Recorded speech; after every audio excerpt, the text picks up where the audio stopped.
आपके साथ ऐसे स्नैक्स रेसिपीज़ शेयर कर रही हूँ जिन्हें आप अपने बच्चों के टिफ़िन में भी दे सकते हैं और अगर अचानक से मेहमान आ जाए उनके लिए भी आप इन्हें रेडी कर सकते हैं, क्योंकि इनके लिए पहले से किसी प्रिपरेशन की ज़रूरत नहीं होती। तो चलिए जल्दी से शुरू करते हैं। सबसे पहले बनाएंगे पोटैटो लॉलीपॉप। तो उसके लिए देखिए 2 आलू को उबाल के मैंने लिया है छोटे साइज़ के, और उसमें 1 हरी मिर्च को काट के डाला है, 1 छोटा सा प्याज काट के डाला है, थोड़ा सा लहसुन, थोड़ा सा मैंने अदरक को कूट लिया है, आधा चम्मच लाल मिर्च, आधा चम्मच गरम मसाला, आधा चम्मच धनिया, आधा चम्मच काली मिर्च और टेस्ट के अकॉर्डिंग नमक डाल के 1 चम्मच मैंने यहाँ पे डाला है जो ब्रेड क्रम होता है वो। उसके ऊपर थोड़ा सा जीरा डाला है। अब इन सब चीज़ों को हम बहुत अच्छे से मिक्स कर लेंगे। देखिए अब इसमें थोड़ी सी हल्दी डाल लेंगे, ये ऑप्शनल है, अगर आप डालना चाहें तो डाल लीजिए वरना तो रहने दीजिए। अब जो डो हमने रेडी किया है इनसे हम छोटी छोटी सी बोल बना लेंगे। देखिए बोल का साइज बहुत बड़ा नहीं रखना है, नहीं तो क्या होगा वो बाहर से तो सिक जाएंगी लेकिन अंदर से कच्ची रह जाएंगी। तो देखिए कुछ इस तरह की बोल बनानी है। अब इन्हें छोड़ देंगे रेस्ट करने के लिए। अब इधर मैंने आधा कटोरी के आसपास मैदा लिया है और इसमें थोड़ा थोड़ा पानी डालेंगे और एक लम्प फ्री बैटर तैयार कर लेंगे। बैटर कुछ रनी होना चाहिए, देखिए कुछ इस तरह का। अब देखिए इधर मैंने कढ़ाई रख दी थी तेल की गर्म होने के लिए। अब इस बैटर में जितनी भी बोल्स हैं वो डालेंगे और जो ब्रेड क्रम है उससे अच्छे से कोट करेंगे। और चलिए अब इन्हें तल लेते हैं। जब आप इन्हें तल रहे हों तो देखिए इस बात का ध्यान रखिएगा कि आँच को आपको मीडियम रखना है। अगर आप तेज आँच पर इन्हें तलेंगे तो उससे क्या होगा कि बाहर की परत बहुत जल्दी सिक जाएगी, जिसकी वजह से अंदर से ये कच्ची रह जाएगी। तो उसके लिए हमें देखिए क्या करना है, आँच को मीडियम रखना है ताकि ये अंदर तक बहुत अच्छे से सिक सके। मैंने यहाँ पर सरसों के तेल का यूज़ किया है, आप चाहें तो रिफाइंड ऑयल का भी यूज़ कर सकते हैं, लेकिन आजकल हम लोग रिफाइंड ऑयल अवॉइड करते हैं तो इसलिए मैं सरसों के तेल में इन्हें बना रही हूँ। आप चाहें तो इन्हें देसी घी में भी बना सकते हैं, यानी ये पूरी चॉइस आपकी है, आपको जिस तरह से पसंद हो वैसे आप इन्हें तल लीजिए। और देखिए अब हम इन्हें लॉलीपॉप में रेडी कर लेते हैं।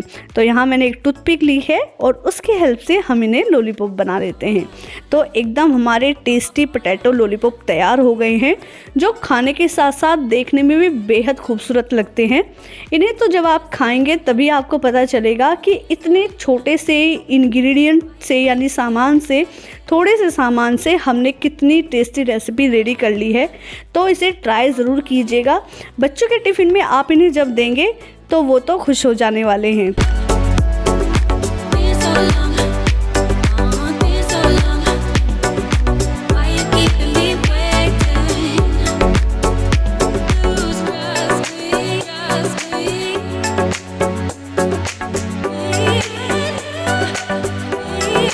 बढ़ते हैं सेकंड रेसिपी अपने पोटैटो बाइट्स की तरफ। उबले हुए 2 आलू लेंगे, उसमें कुटा हुआ अदरक, कुटा हुआ लहसुन डालेंगे और 1 चम्मच से थोड़ा सा कम डालेंगे चिली फ्लेक्स। अब इसमें जाएगा 1 चम्मच कॉर्नफ्लावर। आलू के अलावा इसमें सिर्फ 4 ही इंग्रेडिएंट जाते हैं। बहुत ही आसान सी ये रेसिपी है लेकिन खाने में बेहद डिलीशियस है। जब आप इसे खाएंगे तो ये बिल्कुल आपको एक पिज्ज़ा की जो बाइट होती है उसका जो टेस्ट होता है वो देंगी। अब इसे बढ़िया से मैश करने के बाद हाथों की हेल्प से देखिए हम इस तरह से बेलेंगे और बेलने के बाद बिल्कुल पतले पतले हम इसके छोटे छोटे बाइट बनाएंगे।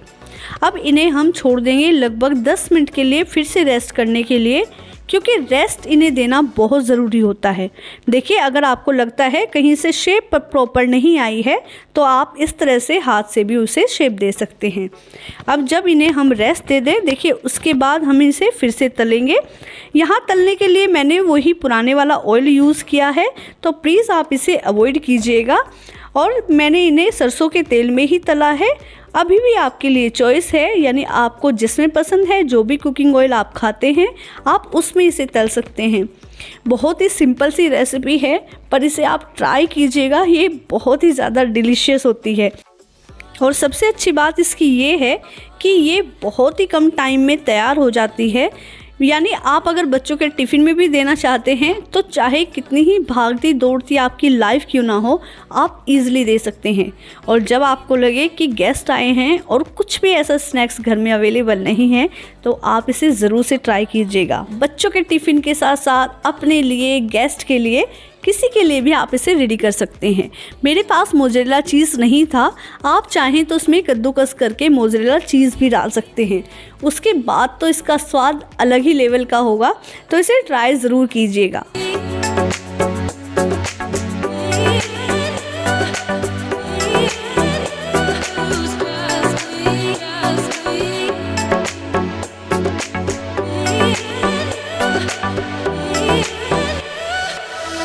बढ़ते हैं थर्ड रेसिपी की तरफ, जो है क्रिस्पी पोटैटो जलेबी। उबले हुए 2 आलू लिए हैं, उसके लिए हमने आधा चम्मच चिली फ्लेक्स डाला है, आधा चम्मच काली मिर्च और 1 चम्मच डाला है कॉर्नफ्लावर। टेस्ट के अकॉर्डिंग आप इसमें नमक ऐड कर सकते हैं और आप इसमें ऐड कीजिएगा इसके बाद बटर। आगे मैंने यहाँ पर देसी घी का यूज़ किया है क्योंकि मेरे पास बटर नहीं था। आप इसमें एक बड़ा सा पीस यानी लगभग 2 इंच के आसपास का इसमें बटर का यूज़ कर सकते हैं। उसके बाद देखिए इसे इस तरह से मैश करना है स्पून की हेल्प से, ताकि इसके अंदर एक भी आलू की गुठली ना रहे। देखिए कुछ इस तरह का हमें इसे तैयार करना है। थोड़ी सी मेहनत यहाँ आपको लगने वाली है क्योंकि स्पून की हेल्प से इसे तैयार करने में दिक्कत आती है। अब मैंने एक पाइपिंग बैग का यूज़ किया है जो मैंने घर पे ही रेडी किया है। आप चाहें तो जो मार्केट से मिलते हैं उनका भी इस्तेमाल कर सकते हैं। अब इसमें हम दबा दबा के भर लेंगे ताकि इसमें से बीच में कहीं पर भी एयर न रहे और जो फ्लो है वो एकदम परफेक्ट रहे। पीछे से इसे बढ़िया से सिक्योर कर लेंगे ताकि ये बार बार बाहर ना निकले। देखिए इसके आगे एक मोटा सा कट हमें लगाना है ताकि इसमें से जो हम बैटर निकाले वो परफेक्ट निकले। देखिए इस तरह से छोटी छोटी हमें जलेबी रेडी कर लेनी है।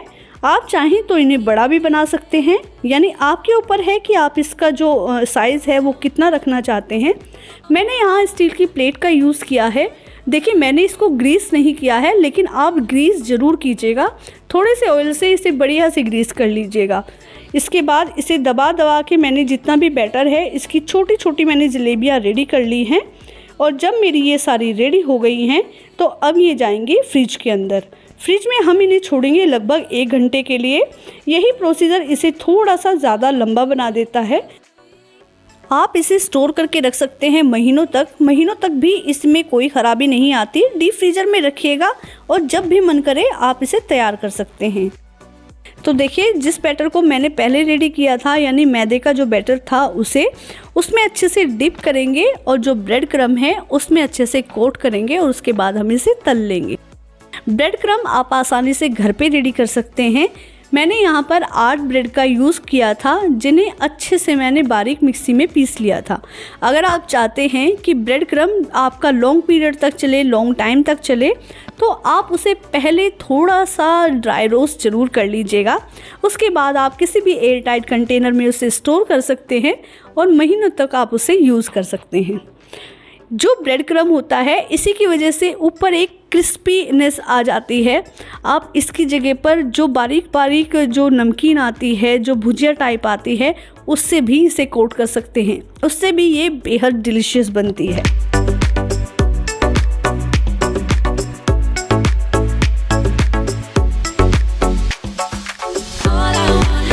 और देखिए हमारी जितनी भी पोटैटो जलेबी थी जो एकदम क्रिस्पी बनी है, रेडी हो गई हैं। आ रहा है ना मुंह में पानी क्योंकि ये बनी इतनी ज़्यादा टेस्टी है। और जब आप बच्चों के टिफ़िन में इन्हें देंगे तो बच्चे आपकी तारीफ़ करते करते नहीं थकेंगे। ये एक ऐसी रेसिपी है जो आप पहले से प्रिपेयर करके रख सकते हैं और महीनों तक स्टोर कर सकते हैं। आए दिन ऐसा होता है कि हमें इस चीज़ की टेंशन रहती है कि हम बच्चों के टिफ़िन में ऐसी क्या चीज़ दें आज ताकि वो उसे पूरा फिनिश करके लाए। देखिए बच्चे चाहे छोटे हों या बड़े हों, मेरे दोनों ही बच्चे टीनेजर हैं लेकिन खाने के बेहद शौकीन हैं। तो देखिए उनके लिए मैं कुछ ना कुछ ट्राई करती रहती हूँ।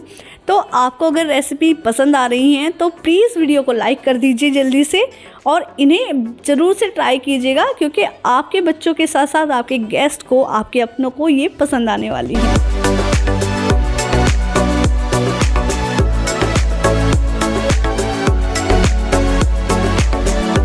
बढ़ते हैं 4th रेसिपी की तरफ, जो है पोहा कटलेट।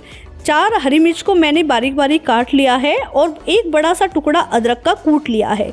उसमें डाले हैं 2 उबले हुए आलू, 1 कटोरी भर के पोहा की, और ये मैंने एक बड़ा प्याज काट के डाला है।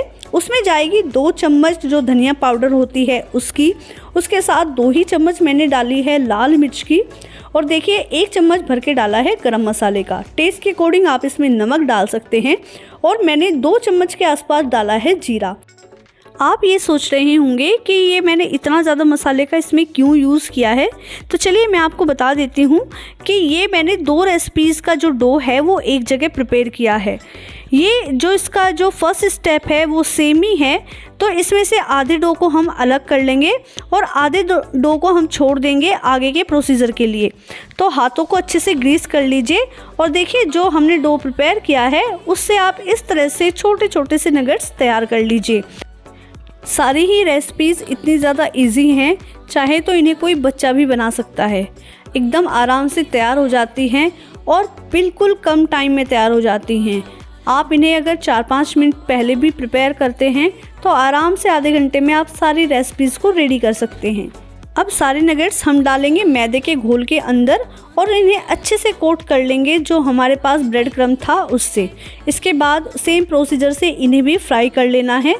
आप इन्हें पहले हल्का सा फ्राई करके रख सकते हैं और उस टाइम पर इन्हें डीप फ्राई कर सकते हैं जिस टाइम पर आपके गेस्ट आने वाले हो। यानी आप इन्हें पहले से प्रिपेयर करके रख सकते हैं ताकि जब गेस्ट आएँ तो उस टाइम पे कोई हड़बड़ी ना हो। जितनी भी रेसिपीज़ आज मैं आपके साथ शेयर कर रही हूँ ये सारी पहले आप हाफ़ फ्राई करके रख सकते हैं।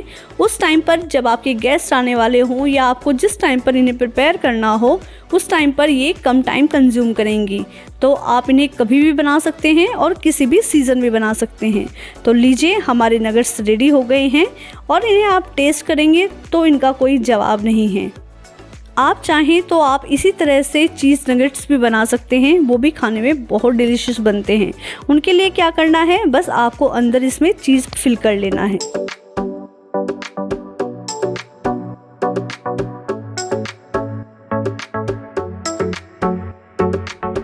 देखिए क्योंकि हमने इन्हें धीमी आंच पर सेका है तो ये अंदर तक बहुत अच्छे से सिक गए हैं। और चलिए अब इन्हें टेस्ट कर लेते हैं। चलिए जो हमने पहले बैटर तैयार करा था उसकी ही अगली रेसिपी बनाते हैं। तो उसमें लगभग 1.5 चम्मच के आसपास मैंने मिलाया है यहाँ पर जो हमारे पास कॉर्नफ्लावर होता है वो। अगर आपके पास ये नहीं है आप इसमें मैदा भी मिला सकते हैं, अगर वो भी नहीं है तो आप इसमें चावल के आटे का भी यूज़ कर सकते हैं। अब देखिए यहाँ मैं क्या करूँगी, मैं इसकी छोटी छोटी सी इस तरह से टिक्कियाँ रेडी कर लूँगी। अगर आपके पास हरा धनिया है तो आप इसमें वो ज़रूर डालिएगा। मेरे पास नहीं था आज तो मैंने नहीं डाला है, लेकिन आप इसमें बारीक बारीक अगर काट के धनिया डालेंगे तो उससे इसका टेस्ट और बढ़ जाएगा। टिक्की आप जितनी छोटी बनाएंगे वो उतनी ही ज़्यादा क्रिस्पी बनेगी, तो आप उसका साइज़ छोटा ही रखिएगा। अब देखिए आधी कटोरी मैंने बेसन ली है। अब इसमें मैं थोड़ा थोड़ा पानी डालूंगी और उसके साथ मैं एक थिक सा जो बैटर होता है वो रेडी कर लूँगी। हाथों से इसके जितने भी लम्स हैं सबको रिमूव कर लेंगे। पानी को आप थोड़ा थोड़ा करके डालेंगे तो उससे क्या होगा कि हमारा जो बैटर है वो ज़्यादा रनी नहीं होगा। अच्छे से लम्स ख़त्म कर लेंगे और जब इसके सारे लम्स ख़त्म हो जाए तो देखिए मैंने इसमें थोड़ा सा जो जीरा होता है वो डाला है। आप चाहें तो अजवाइन भी डाल सकते हैं, मेरे बच्चे अजवाइन नहीं खाते हैं तो मैंने नहीं डाली है।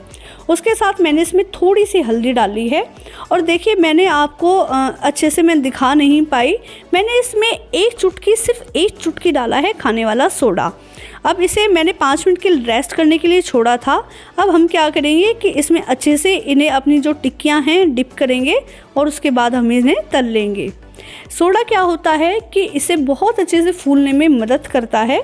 धीमी आंच पे हम इन्हें कुरकुरा होने तक तलेंगे, लेकिन सोडे की जो क्वांटिटी है वो आप ज़्यादा मत करिएगा, नहीं तो क्या होगा, एक तो वो हमारे पेट के लिए भी थोड़ी ख़राब होता है और दूसरा क्या होगा कि जो हमारी ये टिक्कियाँ हैं ये भी फटने लगेंगी।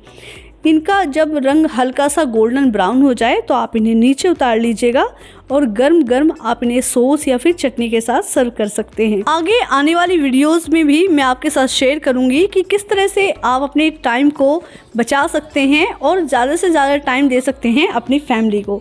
तो इन रेसिपीज़ के साथ आगे भी बहुत सारी ऐसी वीडियोस आएंगी जो आपके काम को आसान बना देंगी। तो दोस्तों अगर वीडियो किसी भी रीज़न से आपको पसंद आई है तो इसे एक लाइक ज़रूर कीजिएगा, ज़्यादा से ज़्यादा अपनी फैमिली में इसे शेयर कीजिएगा कमेंट करके मुझे ज़रूर बताइएगा कि कौन सी रेसिपी आपको सबसे ज़्यादा पसंद आई। अगर चैनल अभी तक सब्सक्राइब नहीं किया है तो इसे जल्दी से सब्सक्राइब कर लीजिए। तो मिलते हैं किसी आने वाली वीडियो में आपसे, तब तक के लिए अपना ढेर सारा ख्याल रखिए। Okay friend, thank you and bye bye.